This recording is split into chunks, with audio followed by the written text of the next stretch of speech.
केंद्र सरकार ने सरकारी नौकरी करने वालों के लिए यूनिफाइड पेंशन स्कीम यानी यूपीएस को मंजूरी दे दी है। इसके तहत अब सरकारी कर्मचारियों को सैलरी की 50% पेंशन मिलेगी। यूपीएस के लिए एमपीएस का कौन सा नियम हटाया गया है? अब कर्मचारियों की सैलरी से कितना पैसा कटेगा? क्या स्कीम में पुरानी पेंशन स्कीम यानी ओपीएस को लेकर की जा रही सभी मांगे मान ली गई हैं? जानेंगे भास्कर एक्सप्लेनर। ओपीएस, एनपीएस और यूपीएस, सबसे पहले इन तीनों टर्म को समझते हैं जिससे ये विषय समझने में आसानी हो। ओपीएस का मतलब है ओल्ड पेंशन स्कीम।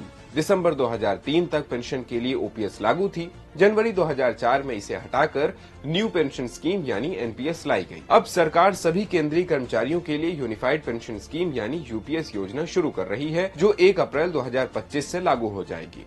24 अगस्त को प्रेस कॉन्फ्रेंस कर केंद्रीय मंत्री अश्विनी वैष्णव और कैबिनेट सचिव टीवी सोमनाथन ने इसकी जानकारी दी। यूपीएस के तहत पेंशन पाने वालों के लिए क्या बड़ी बातें कही गयी, आइए जानते हैं। कर्मचारियों को उनके रिटायरमेंट से पहले आखिरी 12 महीने की बेसिक पे के औसत का 50% पेंशन दिया जाएगा। मान लीजिए रिटायरमेंट से पहले अगर किसी की औसत सैलरी 50,000 रूपए है तो उसे 25,000 पेंशन मिलेगी।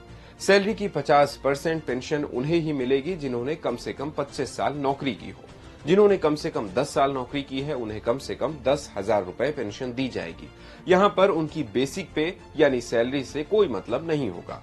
अगर किसी कर्मचारी की मौत हो जाती है तो उसके परिवार को उसे मिलने वाली पेंशन का 60% पैसा दिया जाएगा। इसके साथ ही परिवार को डियरनेस रिलीफ यानी डीए भी मिलेगा। पेंशन के अलावा सरकार कर्मचारियों को रिटायरमेंट पर लमसम अमाउंट भी देगी। लमसम अमाउंट का मतलब है कर्मचारी की कुल सैलरी और डीए का 10% पैसा। अब आप सोच रहे होंगे कि पूरा वीडियो देखने के लिए डाउनलोड करें दैनिक भास्कर ऐप।